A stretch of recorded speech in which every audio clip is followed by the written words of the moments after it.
Hi, I'm Jesse Eisenberg on France 24. The actor best known for playing Facebook founder Mark Zuckerberg in The Social Network is being honoured at the Deauville American Film Festival on the Normandy coast.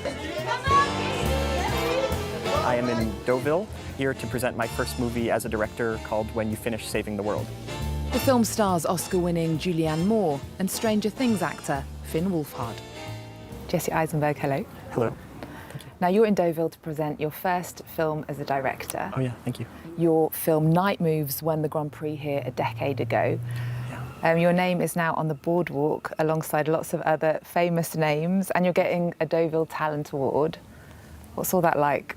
It's a great honor. I do usually avoid the beach, but now they're going to have my name on a beach hut, and it's at once an amazing honor and also ironic, just that I'll be associated with any kind of thing on the beach.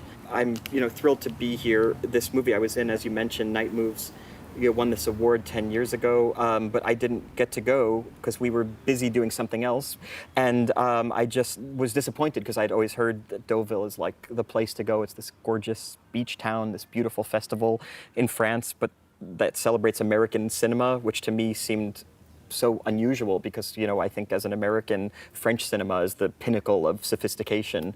I had always, wanted to come here, so to be able to come here with my first movie is just, an amazing honor. And a couple of years ago, you played the French mime artist Marceau, and you're due to play a French 19th century painter. Oh, right, yeah. Theodore Géricault. Tell us about your relationship with France. Well, I did this movie about Marcel, and so, I was learning about his history, and of course, I always grew up thinking, Marceau is the epitome of a French performer. I didn't realize that he's also a Jewish guy from Poland. His family is from Poland, like my family is, and so it was interesting to get to see kind of a character who I think of as very French, Marceau, but from the perspective of my same family, were my family to go to France instead of New York, that's where I would be and where I would have grown up and who I would have been, a performer like Marceau. And so, so it kind of gave me a window into France in a way that felt very personal. And the film you're presenting here, and When You Finish Saving the World, is about a clash between a mum who works in a domestic violence shelter and her son who plays music to fans online. Tell us about the inspiration for it. This movie started actually as an audiobook. I wrote it as a book for Audible. It's really about the kind of clash that's in my own mind. So I'm in the arts, obviously, and I do kind of, popular commercial entertainment, and yet I'm surrounded by people who are all in social service. My wife teaches disability justice in New York, and my best friend is a teacher for formerly incarcerated youth. My mom teaches ethics and healthcare, and so I kind of come home from my day job, which makes me popular and which makes me famous, and yet I'm surrounded by people who I feel are kind of doing work that seems more immediately impactful. And so that's what this movie is really about. It's a clash, as you said, between, a mother, she runs a domestic violence shelter, and a son who is very popular online because he plays music to fans all around the world. And really, it's just me trying to kind of reconcile what is the value. I know both have value. I know the arts have value, and I know, obviously, social service has value. But I'm just trying to kind of reconcile how to live with both and how to kind of be comfortable living with my wife, who is like a saint, in the same way Ziggy in the movie, the young boy, is plays music online and lives with this woman who is a saint, and his mom, and how you can kind of reconcile having different political, social interests as your family and still be a loving family. So do you think you have reconciled it? No, I mean, this is a conflict that I'll have until I die because, I do something that is very widely celebrated. I mean, look at where we are. And yet I know that there is more important work. And so this is not something that's easily comfortable to accept, but it's something to kind of talk about, think about, try to help when I can, and certainly support and value the people like my wife who are doing all that wonderful work unheralded.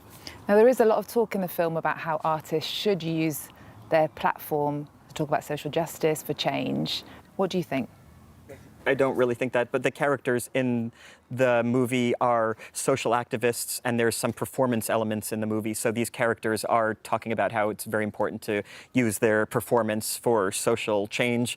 But I mean, I don't really think that way personally. There is great value to art for its own sake, without any kind of political or social element.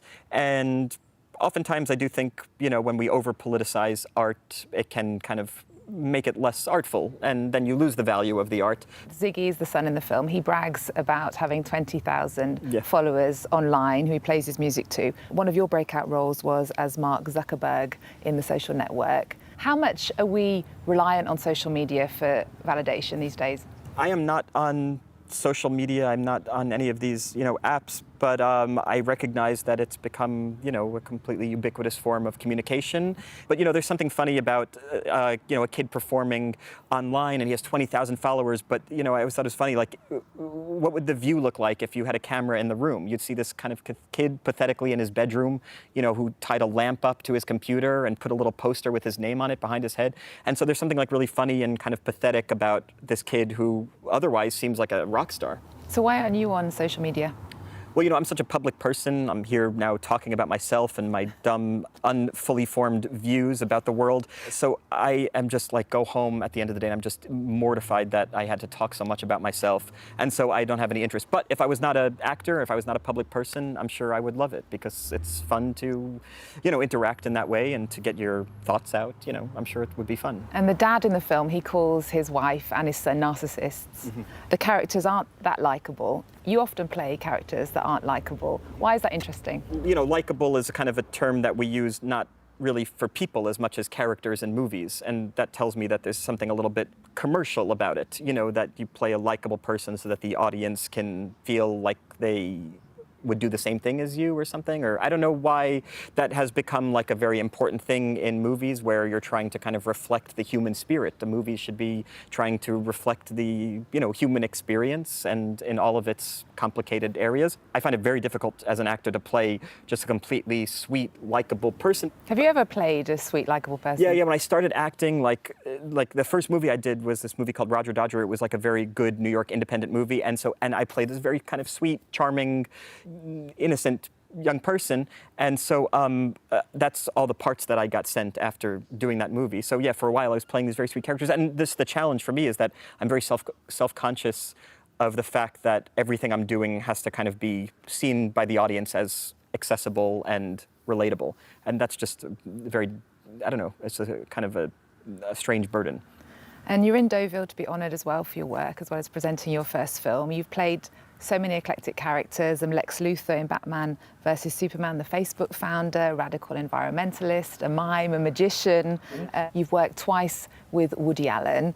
Tell us about a role that you've really loved. The roles I've really loved doing are these, for the last 15 years I've written plays and produced my plays and then acted in them, and I've gotten to do parts that like I made for myself, and so those have been unusual. And usually, when I'm acting in the plays, it's kind of like an extension of having written them, so I write them for 6 months and then do the play for 6 months, and so it kind of feels like this long extended experience in character, and I really love those, but as an actor it's strange because I've gotten to play parts I never would have cast myself in. The next movie I'm doing, I'm playing a Sasquatch, a Bigfoot kind of character. It's this beautiful movie, but I'm in full prosthetics and hair and everything, and I don't speak in it. I make sounds, but don't speak. And I never would have been able to write something like that for myself. Who could even think of that except the two people that did think of it? And so, yeah, I guess I really like the variety that I've been able to do, I'm lucky enough to do. And in Manodrome, you're going to be an Uber driver and an aspiring bodybuilder. Does that mean you have to work out? Yeah, we did that last year, but I play a kind of amateur bodybuilder, and I did gain quite a lot of weight, and it takes a lot of time and is less fun than you probably imagine. And what can you tell us about your next feature that you're directing yourself in? It's about these two estranged cousins who were, formerly kind of best friends, have grown apart, who go to Poland after the death of their grandma to go on a Holocaust tour. So it's kind of like a bittersweet comedy about these two cousins, but set against the backdrop of real historical trauma. And so I'm trying to kind of ask the question, what is the value of real historical trauma as it relates to kind of modern inconvenience and modern suffering, modern neuroses, modern anxieties, set against the backdrop of something that's historically, shockingly traumatic. And this is something that I, as like a young, Jewish person, but certainly a lot of young people who have, family histories that are dotted with trauma, think about and experience. And how are my petty problems meaningful when my family was, killed? My family was, had to come on a boat, to a foreign place and didn't know the language. And I think, we think about this, especially, in America. It's a land made up of immigrants. We all have family histories that are probably more challenging than our own present. How are you feeling about directing yourself?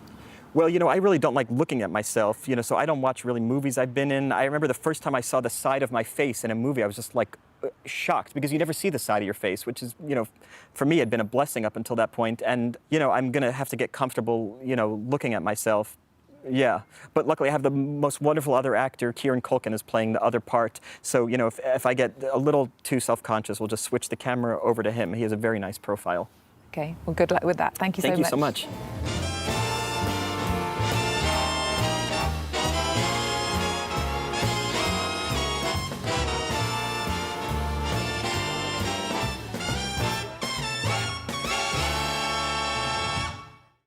Versailles, Mont Saint-Michel, the Louvre are well-known stars of French heritage. But French genius and France harbors many other hidden treasures. The arts, gastronomy, architecture, as well as nature's wonders. Come along with France 24, discover France's living heritage. From young apprentices to accomplished craftsmen and farmers, to Michelin star sporting chefs, meet these people whose passion for their professions preserve and drive French heritage. You are here on France 24 and France24.com.